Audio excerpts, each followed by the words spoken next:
ಶಮಂತಕಮಣಿ ಕಥಾನಕದ ಜಾಗ. ದ್ವಾಪರ ಯುಗದಲ್ಲಿ ಕೃಷ್ಣ ಶಮಂತಕಮಣಿ ಪ್ರಸಂಗದಿಂದ ಕಳ್ಳನಾಗಬೇಕಾಗಿ ಬರುತ್ತದೆ. ಅದು ಗುಹೆ ಇರತಕ್ಕಂಥ ಜಾಗ. ಇದು ಗುಜರಾತ್ನ ಪೋರ್ಬಂದರ್ ಬಳಿ ರಣವಾವ್ ಅಂತ ಹೇಳಿ ಒಂದು ಊರಿದೆ. ಆ ಊರಿನಲ್ಲಿ ಈ ಗವಿ ಇದೆ. ಈ ಗುಹೆಯಲ್ಲಿ ಜಾಂಬವಂತ, ತ್ರೇತಾಯುಗದ ಜಾಂಬವಂತ ಹಾಗೂ ದ್ವಾಪರ ಯುಗದ ಕೃಷ್ಣ, ತ್ರೇತಾಯುಗದ ರಾಮಾವತಾರದಿಂದ ತ್ರೇತಾಯುಗದ ರಾಮ ಕೃಷ್ಣನಾಗಿ ಅವತಾರ ಮಾಡ್ತಾನೆ. ಅವನ ಜೊತೆಯಲ್ಲಿ ಜಾಂಬವಂತ 28 ದಿನಗಳ ಕಾಲ ಈ ಜಾಗದಲ್ಲಿ ಸೆಣಸ್ತಾನೆ. ಸೆಣಸಿದ ನಂತರದಲ್ಲಿ ಜಾಂಬವಂತನಿಗೆ ಜ್ಞಾನೋದಯ ಆಗತ್ತೆ.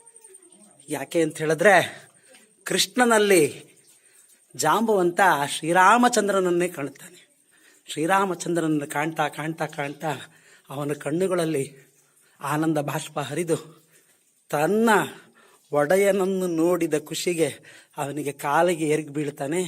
ಆಗ ಕೃಷ್ಣ ಅಭಿಮಾನದಿಂದ ಅವನನ್ನು ಎತ್ತಿ ಹಿಡಿದು ಅವರ ಯುದ್ಧ ಅಲ್ಲಿಗೆ ಕೊನೆಗೊಳ್ಳುತ್ತೆ. ಆ ಯುದ್ಧ ನಡೆದಿರತಕ್ಕಂಥ ಜಾಗ ಇದು.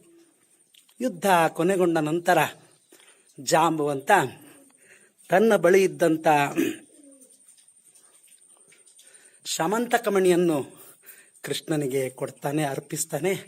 ಹಾಗೆ ತನ್ನ ಮಗಳಾಗಿರತಕ್ಕಂಥ ಜಾಂಬವಂತಿಯನ್ನು ಕೂಡ ಕೃಷ್ಣನಿಗೆ ಕೊಟ್ಟು ಮದುವೆ ಮಾಡ್ತಾನೆ.